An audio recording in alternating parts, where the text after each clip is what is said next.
আসসালামু আলাইকুম virtual viewers, সবাই কেমন আছেন? নিশ্চয়ই খুব ভালো আছেন।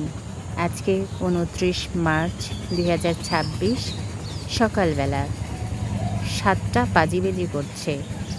আর সূর্যি মামা সেও কিন্তু ভালোই উঁকি দিচ্ছে।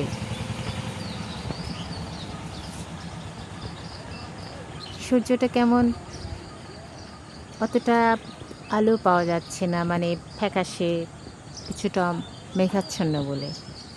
তো আমি এই সকালবেলা চলে এসেছি আমার ছাদে, আমার বাগানটা একটু ঘুরিয়ে দেখাবো। টানা ৩-৪ দিন ছাদে নিরলস পরিশ্রম করেছি। তারপর আমার গাছের অবস্থা কেমন হয়েছে সেটা একটু ধীরে ধীরে দেখাই। গতকাল আমি যে কাজটি করেছি দুপুরের পরে, তো ওই সময় আমি দুটো করম চা গাছ রিপোর্ট করে দিয়েছি। যদিও আমার কাছে বড় পট ছিল না বলে এই পটে রিপোর্ট করে দিয়েছি। দেখুন, এই গাছ কিন্তু আমি নিজ হাতে করেছি। তারপর হলো আমি জামরুল গাছ 4টা আছে একেবারে কোনো রকম, আল্লাহর কাছে প্রে করি আল্লাহ যেন এগুলোকে বাঁচিয়ে দেয়। এগুলোকে আমি রিপোর্ট করে দিয়েছি। রিপোর্ট করে তারপর কিন্তু ফাঙ্গিসাইড দিয়ে দিয়েছি। এটাই তো একদম পাতা কিচ্ছু নেই, কিন্তু গাছটি জীবিত আছে। দেখা যাক, আল্লাহ চাইলে সব কিছু সম্ভব। অপেক্ষা করছি। তো এটা শিকড় একটু উপরে উঠে গেল নাকি না, বাট এটার কিন্তু শিকড়টা একটু উপরে, সমস্যা নেই। আল্লাহ বাঁচিয়ে রাখলে যে কোনোভাবেই বাঁচিয়ে রাখবে, কারণ আমার বহুত কালকে কষ্ট হয়েছে। তো আমি তো এর আগে প্রচুর বাগান করেছি, প্রচুর গাছ করেছি, প্রচুর লাগিয়েছি। কোন কোন গাছগুলো লাগিয়েছি সেটা দেখাবো। আর এই বেগুনে প্রচুর বেগুন হয়েছে, এখন একেবারে শেষ পর্যায়ে। তো আমি যাওয়ার আগে এটাকে অবশ্যই তুলে ফেলে নতুন করে চারা লাগিয়ে দিয়ে যাব ইনশাল্লাহ। আর এই যে আমেরিকান বুনো, আমার বড় ভাই আমেরিকা থেকে আমার জন্য রিকোয়েস্ট করছিলাম বীজ নিয়ে আসার জন্য। সে আমার জন্য কত রকম যে বীজ নিয়ে আসছে, সবগুলো আমি লাগাতেও পারিনি, তবে আস্তে ধীরে আমি লাগাবো। তারপর হলো এটা বেশ 3 বছর হয়ে যাচ্ছে আমার বোগেনভেলিয়া লাগিয়েছে একেবারে 5 লিটারের তেলের বোতলে। এটাকে রোল করে করে বনসাই করে রেখেছি। এর পাশে আছে আমার একটা এরিকা পাম, আলহামদুলিল্লাহ এটা বেশ ভালো আছে, বেশ ভালো আছে। আর এই গাছগুলো জানেন তো খুব একটা কিন্তু খাবার পানির দরকার হয় না, মোটামুটি কষ্ট সহিষ্ণু গাছ। আর এটা হলো অ্যালোভেরা, প্রচুর অ্যালোভেরা আছে। বেসিক্যালি আমি অ্যালোভেরা দিয়ে কোনো কাজই করি না, মানুষ তো রূপচর্চা ব্যবহার করে, বাট এটা আমার ভালো লাগে, ইনডোর প্লান্ট হিসেবে আমি রেখেছি। সাথে একটা দুঃখের ব্যাপার দেখিয়ে নেই, পান একেবারে শেষ হয়ে গেছে। অথচ আপনারা আমার ভিডিওতে আগের চ্যানেলে দেখতে পাবেন, আগের ভিডিওগুলোতে প্রচুর পান গাছের ছবি দিয়েছে এবং সুবহানাল্লাহ যে দেখেছে সেই অবাক হয়েছে। কিন্তু অ্যাকচুয়ালি এটা কি পানি দিলে বাঁচবে জানি না, মনে হয় না। তো যাই হোক, ওদের আর বাঁচার সম্ভাবনা আমার নাই, নতুন করে শুরু করতে হবে। আর এটা হলো মানি প্ল্যান্ট, খুব ঝোপালো হয়ে গেছে। এটার সৌন্দর্য বর্ধনের জন্য যেভাবে রাখা দরকার আমি সেভাবে রাখতে পারিনি। আর দেন এটা হলো সঙ্গনিয়াম, তো এটাও ভালো আছে আলহামদুলিল্লাহ। মোটামুটি যত্নআত্তির করি নাই, করবোটা কখন, টাইম পাচ্ছি না। আর ছাদে একটা পেঁপে গাছ উঠেছে, এখন ও যখন উঠেই পড়েছে, এখন আর ফেলবো না ওকে। আর সাথে কিছু বেগুন গাছ আছে, এগুলোতে আসলে অনেক দিন পরে এসেছি তো বেগুন ছিল, সেগুলো খেয়েছি। এখন এটাকে আর খুব একটা নষ্ট করতে চাই না, যদি কিছু আসে তারপরও আশেপাশে আমি বীজ লাগিয়ে নিয়ে যাব। আর এটা একেবারে ছাদ ঝাড়ু দিয়ে যে ময়লাটা হয়েছে সেটি কিন্তু এখানে বিনে ভরে রেখেছি এবং সেটাতেই আমি গাছপালা পেয়ে যাচ্ছি। আর এই যে চেরি টমেটো ভীষণ টেস্টি, খেয়েছি আলহামদুলিল্লাহ। এটা এখন উপড়ে ফেলার সময় হয়ে এসেছে। আর এটা মনে হয় এর জন্য লাস্ট ভিডিও হবে, কারণ হচ্ছে আমার আপেল গাছটা মরে গেছে। সত্যি এটা আমার জন্য যে কতটা দুঃখের আমি বলে বোঝাতে পারবো না।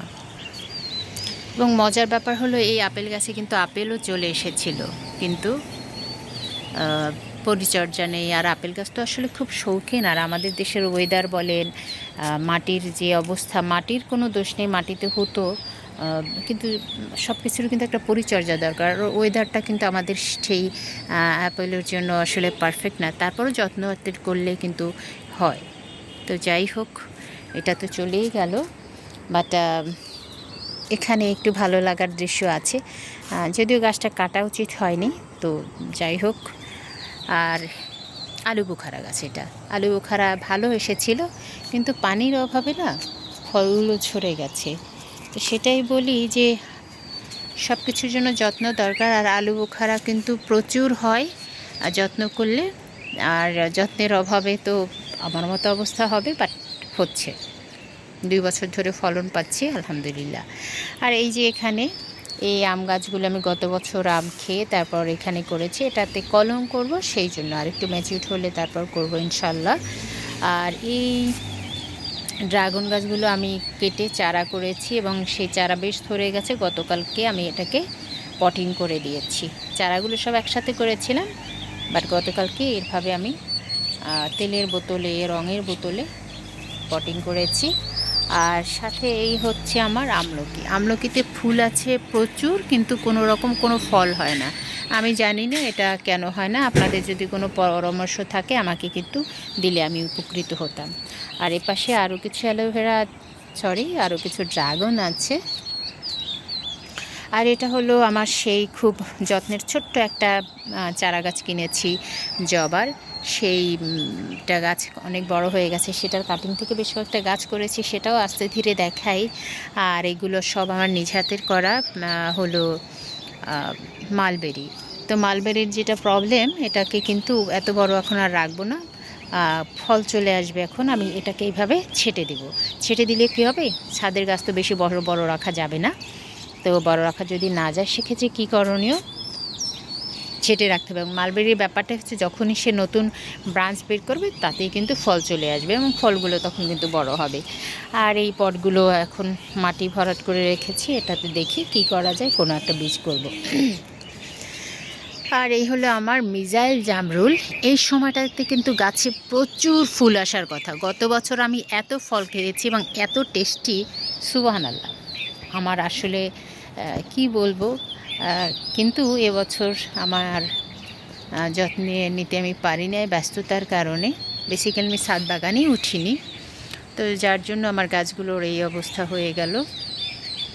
তারপর আবার যত্নতি করছি, 2-3 দিন একেবারে হাড় ভাঙা পরিশ্রম করেছি। আর জানেন তো, আমি আমার কাজগুলো নিজ হাতে করতে খুব পছন্দ করি। এর কারণ হচ্ছে আমি ফিল করি এবং আমার ভালো লাগে কাজগুলো করতে, এবং আমি আমার কনসেন্ট্রেশনটা যখন এই গাছপালার প্রতি দেই, তখন দুনিয়ার সব কিছু আমার মাথা থেকে বের হয়ে যায়। তো যার কারণে আপনাদেরও বলি, গাছ করুন, ভালো থাকুন, সুস্থ থাকুন। আর একটা ব্যাপার, এই যে কচু গাছ করেছি, কি চমৎকার কচু ছিল।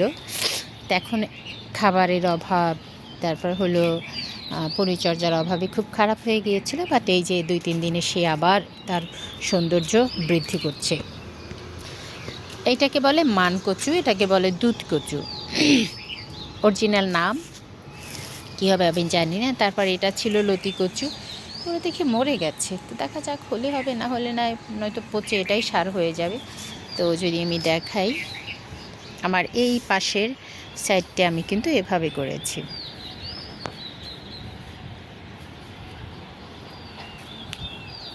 হ্যাঁ, এইভাবে করেছি। আর একটু সামনে আমি যাই, সেটা হলো মাশাল্লাহ চমৎকার একটা সজনে ডাঁটা হয়েছে। এই সজনেগুলো কিন্তু ভীষণ টেস্টি, ভীষণ টেস্টি। তো যাই হোক, থ্যাংক ইউ সজনে, যে তুমি অন্তত একটা দিয়েছো। আর দুঃখের কাহিনী, এখানেও আমার যত বেলি গাছ আছে সব মরে গেল। আমার যত নিম গাছ ছিল, বনসাই করেছি, সব চলে গেল। চলে গেল তো চলে গেল, আর ফিরে এলো না এরকম। আর সাথে কিছু দেখাই, আম তো ভালো হলো। এখন আবার আজকে কিছু সার কিনে দেব, কারণ বেলে মাটি তো। এই গাছগুলো আসলে বহু যত্নে, একটা মানুষের যেরকম 3 বেলা খাবার প্রয়োজন, গাছেরও ঠিক 3 বেলা খাবারই আমাকে দিতে হয়। আর এই পাশের গাছগুলোতে ফল অবশ্য এরকম আসে নাই এবার। এটাই হয়, 1 বছর আসবে, 1 বছর আসবে না, আসতো। তবে বিগত বছরগুলোতে এসেছিল কম বেশি, কিন্তু যেহেতু আমি এবছর পরিচর্যা করতে পারিনি, এইগুলোতে আসলে আমি ব্যাপক পরিচর্যা করেছি এবং ভালোবাসার একটা জায়গা, আমার খুব ভালোবাসার একটা জায়গা, যেটা আমি বলে বোঝাতে পারবো না। এবং এখানে আমার দুনিয়ার শান্তি মনে হয় এখানে, আমি এখানে আমার নিঃশ্বাস নিতে অনেক বেশি ভালো লাগে, মনে হয় যে আমি অক্সিজেনের মধ্যে ডুবে আছি। তো আলহামদুলিল্লাহ, দোয়া করবেন আমার গাছগুলোর জন্য। আমার জন্য যদি মনে হয় করবেন দোয়া, আর যদি না করতে ইচ্ছে হয় তাহলে তার কিছু করার নেই। আবার এখানে এই গাছগুলো মরে গেছে, কত গাছ লাগিয়েছিলাম, আর একটা মালবেরিটা আছে বেঁচে।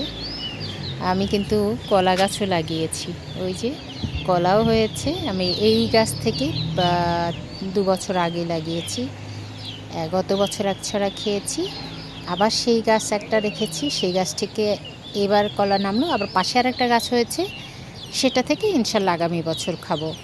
তো এটা একটা কলা গাছ, আমি একটা কলা গাছই রাখি সাথী করে, যাতে করে কলা গাছটা একদম বিলীন না হয়ে যায়। তো আলহামদুলিল্লাহ পারফেক্ট জায়গা মনে হচ্ছে। এবং হয় না কলা গাছ রাখলে অনেকেই খুব ইয়া করে, কিন্তু না, আমার কলা গাছ কিন্তু সেরকম না, খুবই ভদ্র কলা গাছ। তো থ্যাংক ইউ, আজকে এই পর্যন্ত। এই সাইডটা একসাথে অনেক বড় ভিডিও করলে হয় কি, দেখতেও কষ্ট হয়। তো ভালো থাকবেন, আমার গাছগুলোর জন্য দোয়া করবেন। Thank you so much.